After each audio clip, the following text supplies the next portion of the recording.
We just dropped a video last night. My wife texted me at like 10:30 last night. She goes, "Hey, you got another one. You are really pissing people off. You might want to consider taking it down."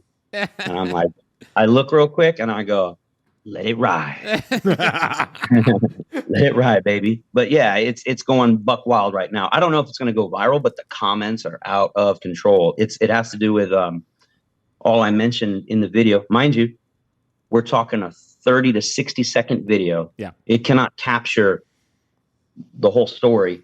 All I said in the video was, if you're considering adopting a pit bull or bully type I saw breed, that one. I knew as soon as I saw that one was gonna get a little bit of heat.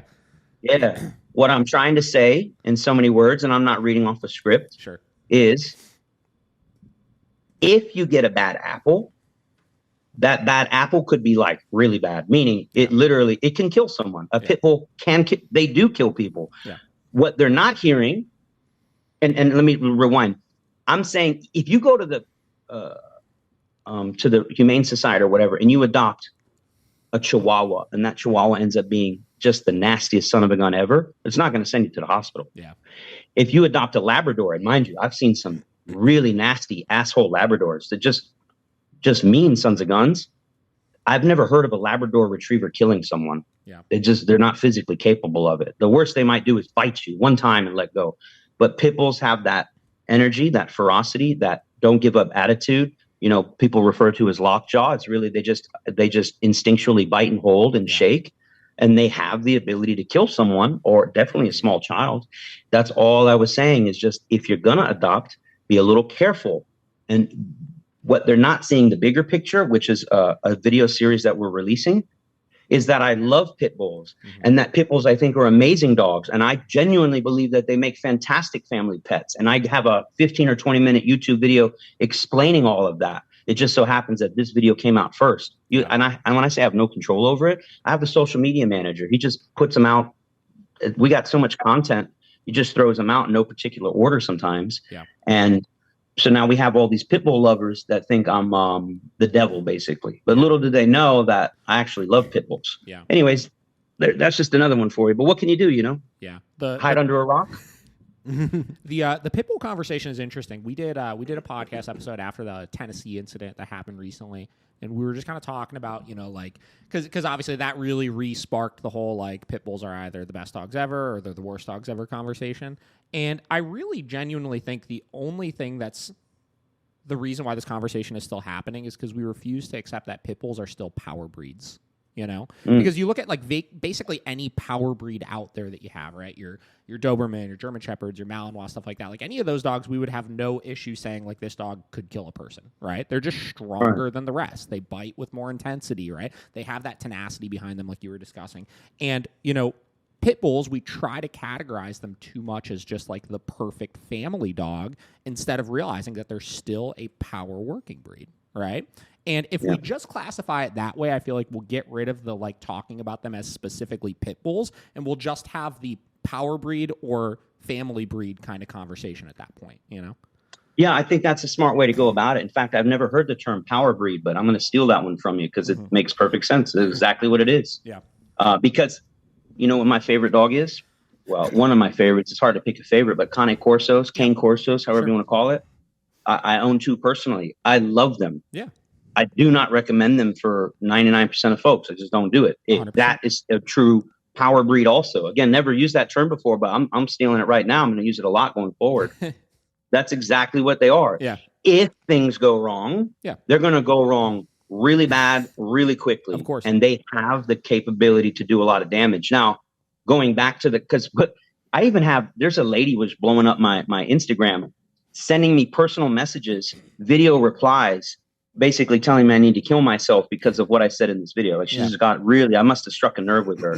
Not only are her panties in a twist, but she must have hemorrhoids, and I think the lacing is chafing the hemorrhoid. Something's going on there, because she is just, she's up in arms.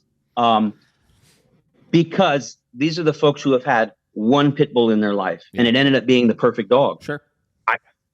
I'm sure it was. Yeah. What they don't know, potentially, or what they haven't seen or experienced, is not to brag or anything. There's nothing worth bragging about. It's just a matter of fact.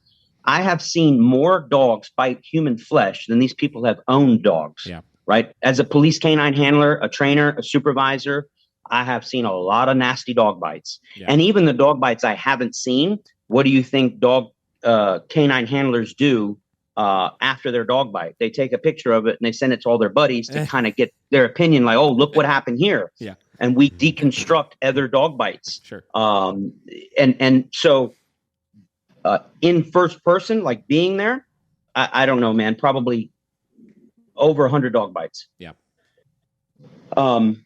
Photos, thousands. And so when I say, because she goes, when you said that the pit bull could rip someone's arm off, like, you're grossly overstating. No, you want me to dive in and give you an exact example of what happens? It's called de-sleeving. De-sleeving, and we're going to get nasty with it because this is for the folks out there who think I don't know what I'm talking about. If you've never seen a dog de-sleeve someone's arm, then you haven't seen a nasty dog bite. Yeah. And pit bulls are more than capable of doing this. All your power breeds are more than capable of doing this. And what de-sleeving is, if you haven't figured it out, dog can bite, hold, start ripping and tearing and ripping and tearing. And as you're trying to pull your arm away, it pulls your skin right off your arm. Yeah.